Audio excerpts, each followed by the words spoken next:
Hi friends, இந்த வீடியோவில் நம்ம என்ன பார்க்க போகிறோம்னா கரும்பு நடவு செய்யலாம். அப்புறம் எலி பிரச்சனை நிறையா இருக்குது, அதுக்கு என்ன பண்ணலான்னு சொல்லிட்டு பார்க்கலாம்.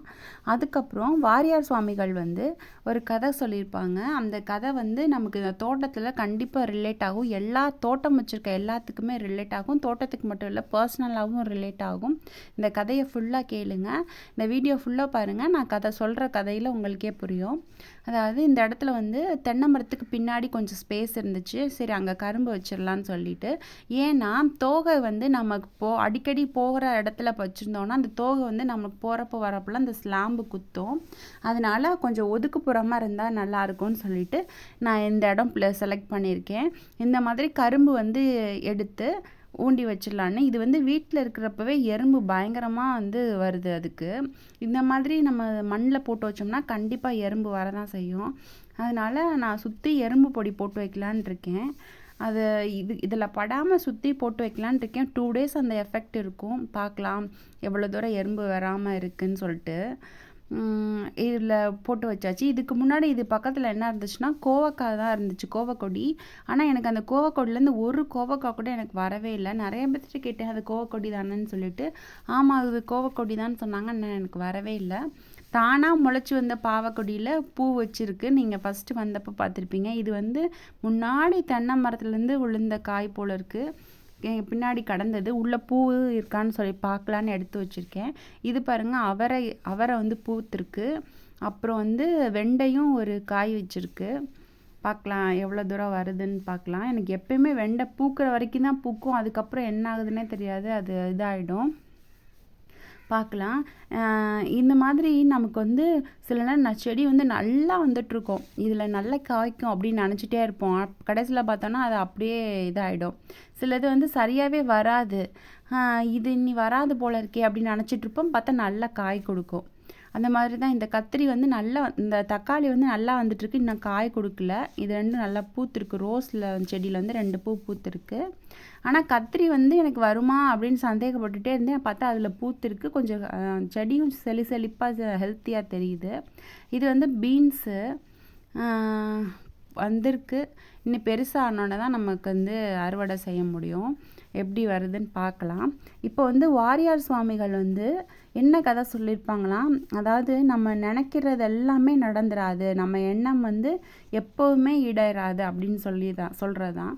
அதாவது நம்ம ஒன்று நினப்போம். இப்போ இந்த செடி காய்ச்சிச்சுன்னா எவ்வளோ காய் காய்க்கும், அதை வச்சு நம்ம ஏதாவது பண்ணலாம், இங்கே பக்கத்தில் இருக்கவங்களுக்குலாம் கொடுக்கலாம் அப்படின்னு சொல்லி சந்தோஷமாக நினப்போம். ஆனால் அந்த கடைசியில் பார்த்தா அதில் ஏதாச்சும் பூச்சி வச்சிரும் அந்த செடி, இல்லைனா எலி இந்த மாதிரி ஏதாவது பண்ணி வச்சிரும். உடனே அந்த செடி நமக்கு காய்க்க முடியாமல் போயிடும். இந்த மாதிரிலாம் இருக்கும். அதுக்கு வாரியார் சுவாமிகள் ஒரு கதை மூலமாக நமக்கு சொல்கிறாங்க பாருங்கள். ஒரு காட்டில் ஒரு வேடன் மத யானையை பார்க்குறான். உடனே அந்த மத யானையை எப்படியாவது நம்ம வேட்டையாடணும்னு நினச்சி ஒரு புற்றுக்கு பின்னாடி மறைஞ்சு நின்று அம்பு எய்தி அவன் அந்த யானையை கொன்றான்.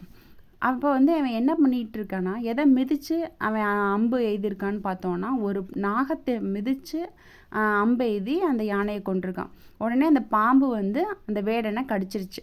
வேடனை கடித்த உடனே இன்னொரு அம்பு எய்தி இந்த நாகத்தை அம்பு எய்தி கொன்றான்.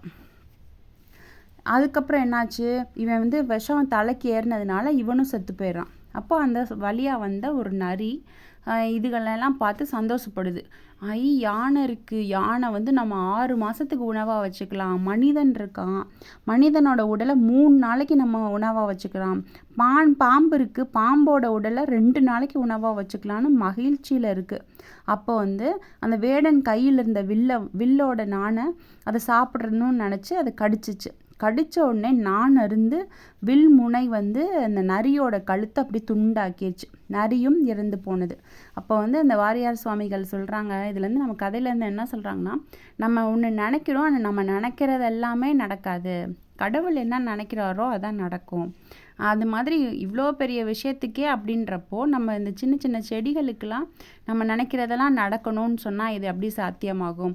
நம்மளோட உழைப்பை போட்டுக்கிட்டே இருக்கணும், நடக்கிறது நடக்கும். நம்ம முயற்சிக்கு ஏதாச்சும் ஒரு பலன் கிடைக்கும். இது பாரிஜாத பூ. நியூ இயர் அப்போ நான் எங்கள் அம்மா எனக்கு வாங்கி கொடுத்தாங்க. இது நல்லா பூக்கும்னு நினைக்கிறேன். ஒரு மொட்டு இருக்குது. இது பார்த்திங்கன்னா இது வந்து கொய்யா மரம்ல நிறைய கொய்யா காய் விட்டுருக்கு, பார்க்கலாம். இது வந்து சீத்தா மரத்தில் வந்து ஏற்கனவே நான் ஒரு பழம் பறிச்சிருக்கேன். இப்போ தான் இது 2வது பழம். இது நாளைக்கு அறுவடை செஞ்சிடலான்னு நினைக்கிறேன், பார்க்கலாம். நான் இன்னும் கொஞ்சம் தான் பழுக்கணும், இன்னும் பழுக்க ஆரம்பிக்கல. நாளைக்கு விரிஞ்சிரும், நாளைக்கு பறிச்சிடலாம். நான் முடிஞ்சால் ஷார்ட்ஸில் போடுறேன். இதில் 2 காய் இருக்குது. இது வந்து வாரியார் அவர்களோட வாயில் நம்ம சொல்ல கேட்டோன்னா இன்னும் நல்லா இருந்திருக்கும். ஆனால் அவங்க சொன்ன கதையிலேருந்து எனக்கு அடிக்கடி நான் நினச்சி பார்த்துக்கிற கதை இது. இப்படியெல்லாம் கூட நடக்குமா அப்படின்னு நமக்கு தோணும் இந்த கதை கேட்குறப்போ. நடக்கும் தான் போல இருக்குது. இன்னொரு நாள் இன்னொரு கதையில் பார்க்கலாம்.